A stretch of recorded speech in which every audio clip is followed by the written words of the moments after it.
In a village deep in the forest, there lived two brothers, Andriy and Mykola. Their house was surrounded by dense trees, and the silence was only broken by the singing of birds. But one autumn, the villagers noticed a strange phenomenon: the birds disappeared. Not a single one was heard day or night. One evening, the brothers were returning home through the forest after a long day working in the fields.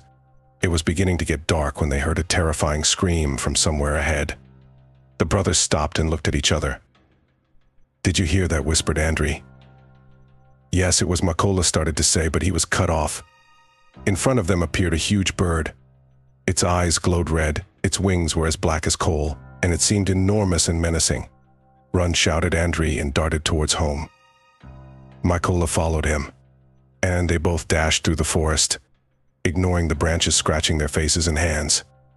The bird was chasing them, flying low over the trees and letting out piercing screams. Every time they thought they had escaped, it appeared again, closer and closer. On their way home, the brothers stumbled upon an old, abandoned house. Without thinking, they burst inside and slammed the door behind them. Their hearts were pounding, and they tried not to breathe too loudly. The bird circled outside, its screams echoing through the empty corridors of the house. "What was that?" whispered Mykola, hiding behind old furniture.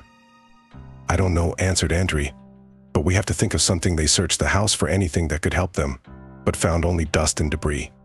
Suddenly, Andriy remembered a legend their grandmother used to tell. She spoke of an evil spirit in the form of a bird that hunts those who disturb the peace of the forest. "We have to apologize," Andriy said. It's the only way they came out of hiding, and standing on the threshold of the house, began to loudly apologize for disturbing the forest. The bird descended and froze before them. Its eyes blazed, but gradually began to dim.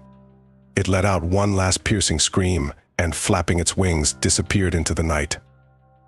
The brothers, trembling with fear, slowly returned home.